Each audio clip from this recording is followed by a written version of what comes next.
Everyone dreamed of a city full of happiness. But this is not a dream, not a rumor, not euphoria, because in the city of Gdansk everyone became happy as soon as Christmas came.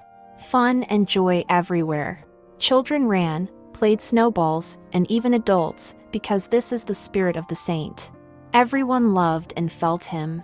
Everyone except the Grinch, who lived high, high on a rock in his cave. Everything about Christmas annoyed him. He had a dog, Max, who helped him, brought kibble, hot cocoa, chose clothes, and cooked food. But today the food ran out and the Grinch had to go into town to the store even though he refused, but he wanted to eat too much.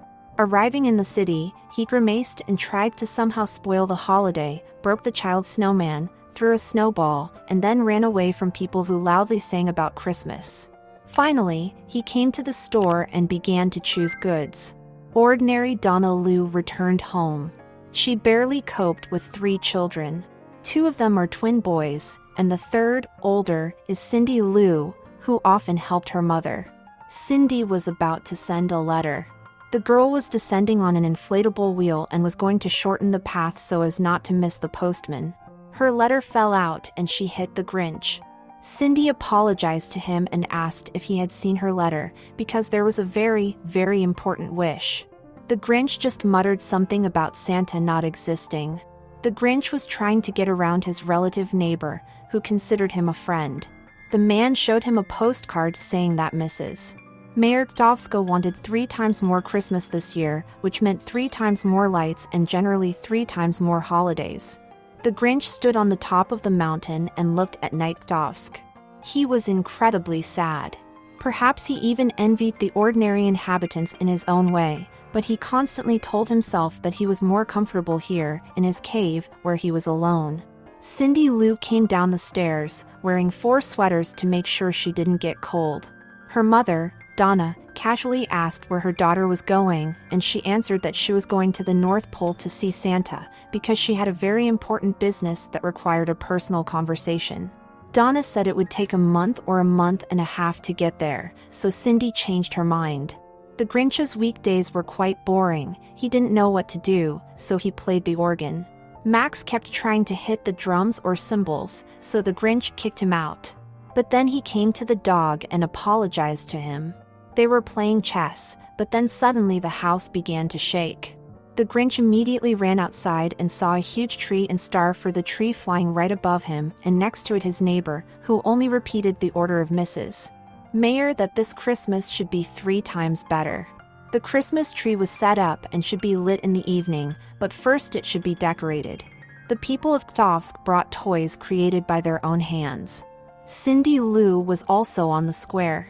She excused herself from her mother to have fun and went to her friend Rupert, who was engaged in the snow business. Everything was fine with him, because what was not sold can be eaten by adding syrup. Cindy admitted that she would stay up all night because she wanted to talk to Santa about her mom, to do something to make her job easier, because she was always working and taking care of the children. Rupert said that was very solid compared to his desire for a snail. The Grinch at that time wanted to spoil the people's celebration, so he took out a big catapult, put a giant snowball in it and was going to throw it directly at the Christmas tree, having calculated the distance. But the catapult rolled forward straight to the cliff. The Grinch almost fell there, but managed to get out. However, the happiness didn't last long, because eventually the catapult worked and the Grinch flew into the city, right into the tree, and then he accidentally pressed the button while suspended in the tree, and the Christmas tree lit up. Around the crowd, there was happiness everywhere. But for the Grinch, it was torment, because in his childhood, Christmas, sweet cutia, Christmas tree, mother, father were not waiting for him. He was alone, all alone. This holiday became the worst for him, because he didn't have one, but he always wanted it. People stood around the Christmas tree and began to sing carols. The Grinch was running away from himself, from his memories. He returned home and was going to put an end to everything. An ingenious plan appeared in his head while he was playing the organ. He was supposed to steal Christmas. Steal every gift, erase every pattern, take away every garland. And they decided to start tomorrow. Max, as usual, brought coffee to his master while he recharged. Then the preparation and the actual plan began. The Grinch was going to pretend to be Santa, but instead of giving a holiday, he takes it away. Cindy Lou picked up a bowling ball for something and went to pick up her friend Grippert. Together they reached their base, that is, a tree house. Donna's mom put out waffles so they could eat together. They were trying to come up with a plan to see Santa and not sleep at night. The Grinch, in turn, tried to learn about the traditions and tricks of Santa, and then involuntarily became jealous. He went out hunting for deer, so he called someone with a special horn that reproduced the mating call of deer. But the mountain goat who followed them called. However, sooner or later the Grinch came to the deer, but that goat screamed and scared almost everyone, except one big deer. They tamed him, although it was very, very difficult. The Grinch, surrounded by furry ones, went to meet, as he said, fate. The deer was named Fred. Cindy and Grippert called other friends to risk doing something that had never been done before in 48 hours. They had to capture Santa. Some did not understand why she did this, but agreed to help, because they are friends. If it was important to the girl, then it is also important to them. The Grinch began sneaking into a neighbor's house to steal a sled from his roof and bring it down. He tried desperately not to wake the dog that was there, but he couldn't. Having escaped, he climbed onto the porch and then along the garland to the roof. In the small window he started the neighbor's family singing carols and even listened, and then he still lowered the sled down, with some obstacles due to the dog. The Grinch was overjoyed, and then Max and Fred watched him sleep on the bed together. The next day, the deer started messing around in the kitchen, all in order to make coffee for the Grinch. The latter, together with Max, went on a scouting trip, ordering Fred not to touch anything. Max was made into a kind of reconnaissance drone with a propeller, which flew to the city to find out the number of houses and chimneys. Max noticed the sausage. While he tried to bite her, she got caught in the propeller, but eventually they returned home. Fred was eating cream at that time. The Grinch made his route. They had 223 houses and only 7 hours. The Grinch began to talk about the temptations. For example, treats as gifts. Cindy and her friends came up with a plan to trap Santa if he took the delicious cookies. The Grinch improved the sleigh and even made room for Max. They had a test drive to learn how to drive Fred. Just then they saw a female deer and a child. They had a family. The Grinch let Fred go, because he understood that it was impossible to keep him from the family. In the city of Gdańsk there is a commotion again, because it is Christmas Eve, a kind of festive beehive. The Grinch made a few gadgets in his workshop, then a Santa costume for himself, including a beard. Max was put to pull the sled, he was even put on a helmet with horns.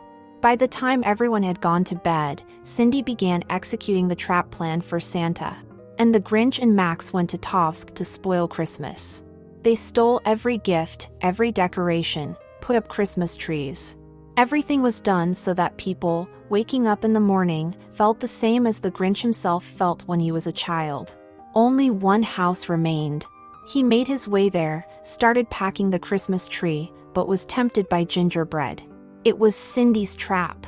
She went to him, gave him warm milk, and then apologized. The Grinch tried to usher her to bed, saying that everyone wanted presents, but Cindy replied that she didn't really need a present. The only thing she asked for was help for her mother. The girl said that everyone deserves happiness, and then hugged him. They drove home, but Cindy's words stuck in his head. If everyone had happiness, then maybe he could have it too. When people woke up, they noticed that there was no sign of Christmas. But Cindy knew who had stolen it all. She thought that maybe Santa was mad at her and that's why he did that, but Donna said that wasn't the case. He only stole things, but Christmas is really in people's hearts. The Grinch was about to throw the presents off the cliff when he heard the bounty. People sang and still rejoiced. Cindy's words kept echoing in his mind as he suddenly realized that he didn't want to ruin Christmas. The presents fell off the cliff, the Grinch after them. He tried to get them out, but then Fred appeared with his family and helped him.